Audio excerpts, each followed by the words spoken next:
हरे कृष्णा। नमस्कार दोस्तों। आज बृहस्पतिवार के दिन आप सुनेंगे बृहस्पति देव की बड़ी ही दुर्लभ कथा। इस कथा को सुनने से भक्तों की सभी मनोकामनाएं भगवान बृहस्पति देव की कृपा से पूर्ण हो जाती हैं। तो आइए बड़ी ही श्रद्धा और प्रसन्न चित्त मन से इस कथा को सुनते हैं। भारतवर्ष में एक प्रतापी और दानी राजा राज्य करता था। वह नित्य गरीबों और ब्राह्मणों की सहायता करता था। यह बात उसकी रानी को अच्छी नहीं लगती थी। वह ना ही गरीबों को दान देती, ना ही भगवान का पूजन करती थी और राजा को भी दान देने से मना किया करती थी। एक दिन राजा शिकार खेलने वन को गए हुए थे तो रानी महल में अकेली थी। उसी समय बृहस्पति देव साधु के वेश में राजा के महल में भिक्षा के लिए गए और भिक्षा मांगी। रानी ने भिक्षा देने से इनकार किया और कहा, हे साधु महाराज, मैं तो दान पुण्य से तंग आ गई हूँ। मेरा पति सारा दिन धन लुटाते रहते हैं। मेरी इच्छा है कि हमारा सारा धन नष्ट हो जाए, फिर ना रहेगा बाँस और ना बजेगी बांसुरी। साधु ने कहा, देवी, तुम तो बड़ी विचित्र हो। धन संतान तो सभी चाहते हैं, पुत्र और लक्ष्मी तो पापी के घर भी होनी चाहिए। यदि तुम्हारे पास अधिक धन है तो भूखे को भोजन कराओ, प्यासों के लिए प्याऊ बनवाओ, मुसाफिरों के लिए धर्मशालाएं खुलवाओ। जो निर्धन अपनी कुंवारी कन्याओं का विवाह नहीं कर सकते, उनका विवाह करा दो। ऐसे और कई काम हैं जिनके करने से तुम्हारा यश लोक परलोक में फैलेगा। परंतु रानी पर उपदेश का कोई प्रभाव ना पड़ा। वह बोली, महाराज, आप मुझे कुछ ना समझाएं। मैं ऐसा धन नहीं चाहती जो हर जगह बांटती फिरूं। साधु ने उत्तर दिया, यदि तुम्हारी ऐसी इच्छा है तो तथास्तु। साधु महाराज ने रानी से कहा, तुम ऐसा करना कि बृहस्पतिवार को घर लीपकर पीली मिट्टी से अपना सिर धोकर स्नान करना, भट्टी चढ़ाकर कपड़े धोना। ऐसा करने से आपका सारा धन नष्ट हो जाएगा। इतना कहकर वह साधु महाराज वहाँ से गायब हो गए। साधु के अनुसार कई बातों को पूरा करते हुए रानी को केवल 3 बृहस्पतिवार ही बीते थे कि उनकी समस्त धन संपत्ति नष्ट हो गई। भोजन के लिए राजा का परिवार तरसने लगा। तब एक दिन राजा ने रानी से कहा कि हे रानी, तुम यहीं पर रहो, मैं दूसरे देश को जाता हूँ, क्योंकि यहाँ पर सभी लोग मुझे जानते हैं, इसीलिए मैं कोई छोटा कार्य नहीं कर सकता। ऐसा कहकर राजा परदेश चला गया। वहाँ पर राजा जंगल से लकड़ी काट कर लाता और शहर में बेचता। इस तरह वह अपना जीवन व्यतीत करने लगा। इधर राजा के परदेश जाते ही रानी और दासी दुखी रहने लगी। एक बार जब रानी और दासी को 7 दिन तक बिना भोजन के रहना पड़ा तो रानी ने अपनी दासी से कहा, हे दासी, पास ही के नगर में मेरी बहन रहती है। वह बड़ी धनवान है, तू उसके पास जा और कुछ ले आ ताकि थोड़ी बहुत गुजर बसर हो जाए। दासी रानी की बहन के पास गई। उस दिन गुरुवार था और रानी की बहन उस समय बृहस्पतिवार व्रत की कथा सुन रही थी। दासी ने रानी की बहन को अपनी रानी का संदेश दिया, लेकिन रानी की बड़ी बहन ने कोई उत्तर नहीं दिया। जब दासी को रानी की बहन से कोई उत्तर नहीं मिला तो वह बहुत दुखी हुई और उसे क्रोध भी आया। दासी ने वापस आकर रानी को सारी बात बता दी। यह सुनकर रानी ने अपने भाग्य को कोसा। उधर रानी की बहन ने सोचा कि मेरी बहन की दासी आई थी, परंतु मैं उससे नहीं बोली, इससे वह बहुत दुखी हुई होगी। कथा सुनकर और पूजा समाप्त करके वह अपनी बहन के घर आई और कहने लगी, हे बहन, मैं बृहस्पतिवार का व्रत कर रही थी। तुम्हारी दासी मेरे घर आई थी, परंतु जब तक कथा होती है तब तक ना तो उठते हैं और ना ही बोलते हैं, इसीलिए मैं नहीं बोली। कहो दासी क्यों आई थी? रानी बोली, बहन तुमसे क्या छुपाऊं, हमारे घर में खाने तक को अनाज नहीं था। ऐसा कहते कहते रानी की आंखें भर आई। उसने दासी समेत पिछले 7 दिनों से भूखे रहने तक की बात अपनी बहन को विस्तार पूर्वक सुना दी। रानी की बहन बोली, देखो बहन, भगवान बृहस्पति देव सबकी मनोकामना को पूर्ण करते हैं। देखो शायद तुम्हारे घर में अनाज रखा हो। पहले तो रानी को विश्वास नहीं हुआ, पर बहन के आग्रह करने पर उसने अपनी दासी को अंदर भेजा तो उसे सचमुच अनाज से भरा एक घड़ा मिल गया। यह देखकर दासी को बड़ी हैरानी हुई। दासी रानी से कहने लगी, हे रानी, जब हमको भोजन नहीं मिलता तो हम व्रत ही तो करते हैं, इसीलिए क्यों ना इनसे व्रत और कथा की विधि पूछ ली जाए ताकि हम भी व्रत कर सकें। तब रानी ने अपनी बहन से बृहस्पतिवार व्रत के बारे में पूछा। उसकी बहन ने बताया, बृहस्पतिवार के व्रत में चने की दाल और मुनक्का से विष्णु भगवान का केले की जड़ में पूजन करें तथा दीपक जलाएं, व्रत कथा सुनें और पीला भोजन ही करें। इससे बृहस्पति देव प्रसन्न होते हैं। व्रत और पूजन विधि बताकर रानी की बहन अपने घर लौट आई। 7 दिन के बाद जब गुरुवार आया तो रानी और दासी ने व्रत रखा। गुड़साल में जाकर चना और गुड़ लेकर आई। फिर उससे केले की जड़ तथा विष्णु भगवान का पूजन किया। अब पीला भोजन कहाँ से आई, इस बात को लेकर दोनों बहुत दुखी थी, क्योंकि उन्होंने व्रत रखा था, इसीलिए बृहस्पति देव उनसे प्रसन्न थे। इसीलिए वे एक साधारण व्यक्ति का रूप धारण कर 2 थालों में सुंदर पीला भोजन दासी को दे गए। भोजन पाकर दासी प्रसन्न हुई और फिर रानी के साथ मिलकर भोजन ग्रहण किया। इसके बाद वे सभी गुरुवार को व्रत और पूजन करने लगी।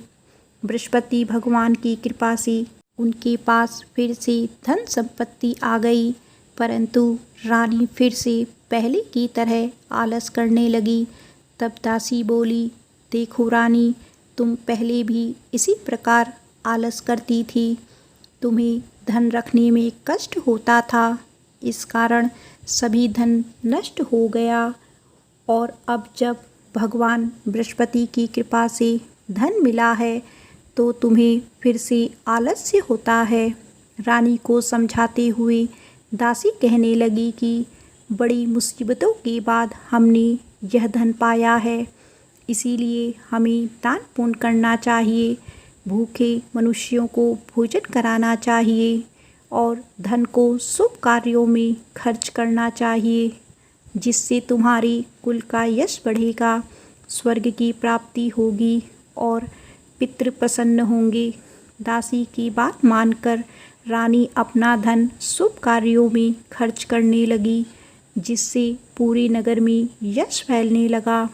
बृहस्पतिवार व्रत कथा के बाद श्रद्धा के साथ आरती की जानी चाहिए। इसके बाद प्रसाद बांटकर उसे ग्रहण करना चाहिए। एक दिन राजा दुखी होकर जंगल में एक पेड़ के नीचे आसन जमा कर बैठ गए। वह अपनी दशा को याद करके व्याकुल होने लगा। बृहस्पतिवार का दिन था। यकायक उसने देखा कि निर्जन वन में एक साधु प्रकट हुए। वह साधु वेश में स्वयं बृहस्पति देवता थे। लकड़हारी के सामने आकर बोली, हे लकड़हारी, इस सुनसान जंगल में तू चिंतामग्न क्यों बैठा है? लकड़हारी ने दोनों हाथ जोड़कर प्रणाम किया और उत्तर दिया, महात्मा जी, आप सब कुछ जानते हैं, मैं क्या करूं? यह कहकर रोने लगा और साधु को अपनी आत्मकथा सुनाई। महात्मा जी ने कहा, तुम्हारी स्त्री ने बृहस्पतिवार के दिन बृहस्पति भगवान का निरादर किया था, जिसके कारण भगवान विष्णु ने रुष्ट होकर तुम्हारी यह दशा कर दी।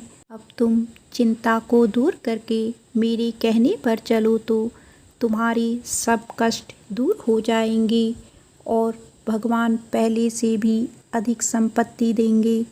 तुम बृहस्पतिवार के दिन कथा किया करो। 2 पैसे के चना मुनक्का लाकर उसका प्रसाद बनाओ और शुद्ध जल से लोटे में शक्कर मिलाकर अमृत तैयार करो। कथा के पश्चात अपने सारे परिवार और सुनने वाले प्रेमियों में अमृत व प्रसाद बांटकर आप भी ग्रहण करो। ऐसा करने से भगवान तुम्हारी सब मनोकामनाएं पूरी करेंगे। साधु के ऐसे वचन सुनकर लकड़हारा बोला, हे प्रभु, मुझे लकड़ी बेचकर इतना पैसा नहीं मिलता जिससे भोजन के उपरांत कुछ बचा सकूं। मैंने रात्रि में अपनी स्त्री को व्याकुल देखा है। मेरे पास कुछ भी नहीं है जिससे मैं उसकी खबर मंगा सकूं। साधु ने कहा, हे लकड़हारी, तुम किसी बात की चिंता मत करो। बृहस्पतिवार के दिन तुम रोजाना की तरह लकड़ियां लेकर शहर को जाओ। तुमको रोज से दुगना धन प्राप्त होगा, जिससे तुम भली भांति भोजन कर लोगे तथा बृहस्पति देव की पूजा का सामान भी आ जाएगा। इतना कहकर साधु अंतर्ध्यान हो गए। धीरे धीरे समय व्यतीत होने पर फिर वही बृहस्पतिवार का दिन आया। लकड़हारा जंगल से लकड़ी काटकर किसी शहर में बेचने गया। उसे उस दिन और दिन से अधिक पैसा मिला। राजा ने चना गुड़ लाकर गुरुवार व्रत किया। उस दिन से उसके सभी कलेश दूर हुए। परंतु जब दोबारा गुरुवार का दिन आया तो बृहस्पतिवार का व्रत करना भूल गया। इस कारण बृहस्पति भगवान नाराज हो गए। उस दिन उस नगर के राजा ने विशाल यज्ञ का आयोजन किया तथा शहर में यह घोषणा करवा दी कि कोई भी मनुष्य अपने घर में भोजन ना बनावे, ना आग जलाए। समस्त जनता मेरे यहाँ भोजन करने आए। इस आज्ञा को जो नहीं मानेगा उसे फांसी की सज़ा दी जाएगी। इस तरह की घोषणा संपूर्ण नगर में करवा दी गई। राजा की आज्ञा अनुसार शहर के सभी लोग भोजन करने गए, लेकिन लकड़हारा कुछ देर से पहुंचा, इसीलिए राजा उसको अपने साथ घर लिवा ले गए और ले जाकर भोजन करा रहे थे। रानी की दृष्टि उस खूंटी पर पड़ी जिस पर उसका हार लटका हुआ था। वह वहाँ पर दिखाई नहीं दिया। रानी ने निश्चय किया कि मेरा हार इस मनुष्य ने चुरा लिया है। उसी समय सिपाहियों को बुलाकर उसको कारागार में डलवा दिया। जब लकड़हारा कारागार में पड़ गया और बहुत दुखी होकर विचार करने लगा कि ना जाने कौन से पूर्व जन्म के कर्म से मुझे यह दुख प्राप्त हुआ है, और उसी साधु को याद करने लगा जो कि जंगल में मिला था। उसी समय तत्काल बृहस्पति देव साधु के रूप में प्रकट हुए और उसकी दशा को देखकर कहने लगे, अरे मूर्ख, तूने बृहस्पति देव की कथा नहीं की, इस कारण तुझे दुख प्राप्त हुआ है। अब चिंता मत कर। बृहस्पतिवार के दिन कारागार के दरवाजे पर 4 पैसे पड़े मिलेंगे। उनसे तुम बृहस्पति देव की पूजा करना, तेरे सभी कष्ट दूर हो जाएंगे। बृहस्पतिवार के दिन उसे 4 पैसे मिले। लकड़हारे ने कथा कही। उसी रात्रि को बृहस्पति देव ने उस नगर के राजा को स्वप्न में कहा, हे राजा, तुमने जिस आदमी को कारागार में बंद कर दिया है वह निर्दोष है, वह राजा है उसे छोड़ देना। रानी का हार उसी खूंटी पर लटका है।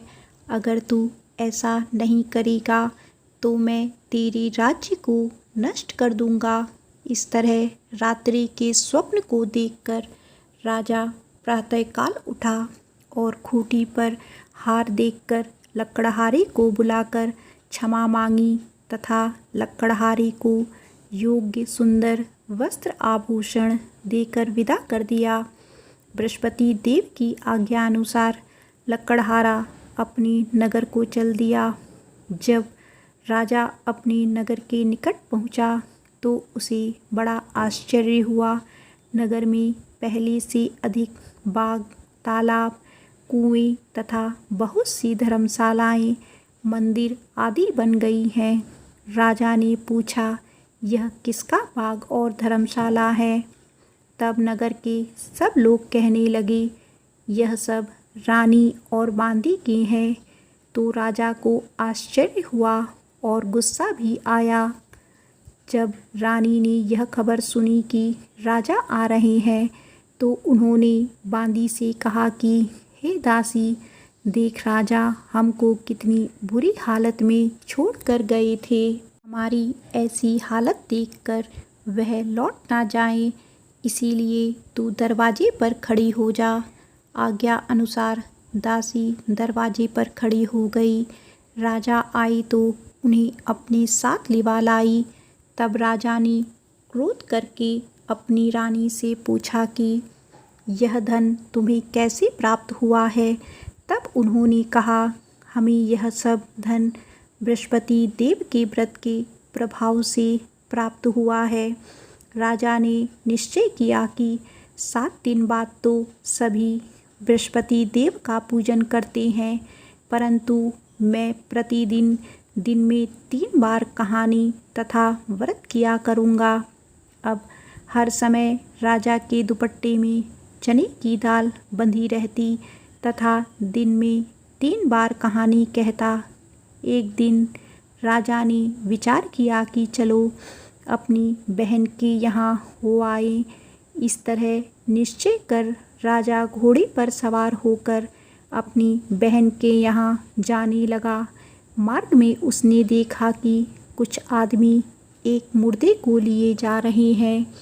उन्हें रोककर राजा कहने लगा, अरे भाइयों, मेरी बृहस्पति देव की कथा सुन लो। वे बोले, लो हमारा तो आदमी मर गया है, इसको अपनी कथा की पड़ी है। परंतु कुछ आदमी बोले, अच्छा कहो, हम तुम्हारी कथा भी सुनेंगे। राजा ने दाल निकाली और जब कथा आरंभ की, कथा आधी हुई थी कि मुर्दा हिलने लग गया और जब कथा समाप्त हो गई तो राम राम कहकर मनुष्य उठकर खड़ा हो गया। आगे मार्ग में उसे एक किसान खेत में हल चलाता मिला। राजा ने उसे देखा और उससे बोले, अरे भैया, तुम मेरी बृहस्पतिवार की कथा सुन लो। किसान बोला, जब तक मैं तेरी कथा सुनूंगा तब तक 4 हरैया जोत लूँगा। जा अपनी कथा किसी और को सुनाना। इस तरह राजा आगे चलने लगा। राजा के हटते ही बैल पछाड़ खाकर गिर गए तथा किसान के पेट में बड़ी जोर का दर्द होने लगा। उस समय उसकी माँ रोटी लेकर आई। उसने जब यह देखा तो अपने पुत्र से सब हाल पूछा और बेटे ने सभी हाल कह दिया। तो बुढ़िया दौड़ी दौड़ी उस घुड़सवार के पास गई और उससे बोली कि मैं तेरी कथा सुनूंगी, तू अपनी कथा मेरे खेत पर चलकर ही कहना। राजा ने बुढ़िया के खेत पर जाकर कथा कही, जिसके सुनते ही वह बैल उठ खड़े हुए तथा किसान के पेट का दर्द भी बंद हो गया। राजा अपनी बहन के घर पहुंचा। बहन ने भाई की खूब मेहमानी की। दूसरे दिन प्रातःकाल राजा जगा तो वह देखने लगा कि सब लोग भोजन कर रहे हैं। राजा ने अपनी बहन से कहा, ऐसा कोई मनुष्य है जिसने भोजन नहीं किया हो मेरी बृहस्पतिवार की कथा सुन ले। बहन बोली, हे भैया, यह देश ऐसा ही है कि पहले यहाँ के लोग भोजन करते हैं, बाद में अन्य कार्य करते हैं। अगर कोई पड़ोस में हो तो देख कर आती हूँ। वह ऐसा कहकर देखने चली गई, परंतु उसे कोई ऐसा व्यक्ति नहीं मिला जिसने भोजन ना किया हो। अंततः वह एक कुमार के घर गई जिसका लड़का बीमार था। उसे मालूम हुआ कि उसके यहाँ 3 दिन से किसी ने भोजन नहीं किया है। रानी ने अपने भाई की कथा सुनने के लिए कुम्हार से कहा तो वह तैयार हो गया। राजा ने जाकर बृहस्पतिवार की कथा कही, जिसको सुनकर उसका लड़का ठीक हो गया। अब तो राजा की प्रशंसा होने लगी। एक दिन राजा ने अपनी बहन से कहा कि हे बहन, हम अपने घर को जाएंगे, तुम भी तैयार हो जाओ। राजा की बहन ने अपनी सास से कहा। सास ने कहा, हाँ चली जा, परंतु अपने लड़कों को मत ले जाना, क्योंकि तेरे भाई के कोई औलाद नहीं है। बहन ने अपने भाई से कहा, हे भैया, मैं तो चलूँगी, पर कोई बालक नहीं जाएगा। राजा बोला, जब कोई बालक नहीं जाएगा तब तुम ही क्या करोगी। बड़े दुखी मन से राजा अपने नगर को लौट आया। राजा ने अपनी रानी से कहा, हम निर्वंशी राजा हैं, हमारा मुँह देखने का धर्म नहीं है और कुछ भोजन आदि नहीं किया। रानी बोली, हे स्वामी, बृहस्पति देव ने हमें सब कुछ दिया है, वह हमें औलाद भी अवश्य देंगे। उसी रात को बृहस्पति देव ने राजा के स्वप्न में कहा, हे राजा, उठ, सभी सोच को त्याग दे, तेरी रानी गर्भ से है। राजा को यह बात सुनकर बड़ी खुशी हुई। 9वें महीने में रानी के गर्भ से एक सुंदर पुत्र पैदा हुआ। तब राजा बोला, हे रानी, स्त्री बिना भोजन के रह सकती है, पर बिना कहे नहीं रह सकती। जब मेरी बहन आए तुम उससे कुछ मत कहना। रानी ने सुनकर हाँ कह दी। जब राजा की बहन ने यह शुभ समाचार सुना तो वह बहुत खुश हुई तथा बधाई लेकर अपने भाई के यहाँ आई। तभी रानी ने कहा, घोड़ा चढ़कर तो नहीं आई, गधा चढ़ी आई। राजा की बहन बोली, भाभी, मैं इस प्रकार ना कहती तो तुम्हें औलाद कैसे मिलती। बृहस्पति देव ऐसे ही हैं, जैसी जिसके मन में कामनाएं हैं सभी को पूर्ण करते हैं। जो सद्भावना पूर्वक बृहस्पतिवार का व्रत करता है एवं कथा पढ़ता है अथवा सुनता है, दूसरों को सुनाता है, बृहस्पति देव उसकी सभी मनोकामनाएं पूर्ण करते हैं। भगवान बृहस्पति देव उसकी सदैव रक्षा करते हैं। संसार में जो मनुष्य सद्भावना से भगवान जी का पूजन व्रत सच्चे हृदय से करते हैं तो उनकी सभी मनोकामनाएं पूर्ण करते हैं। जैसी सच्ची भावना से रानी और राजा ने उनकी कथा का गुणगान किया तो उनकी सभी इच्छाएं बृहस्पति देव जी ने पूर्ण की थी। इसीलिए पूर्ण कथा सुनने के बाद प्रसाद लेकर जाना चाहिए। हृदय से उनका मनन करते हुए जयकारा बोलना चाहिए। प्रेम से बोलो, बृहस्पति देव की जय, भगवान विष्णु की जय।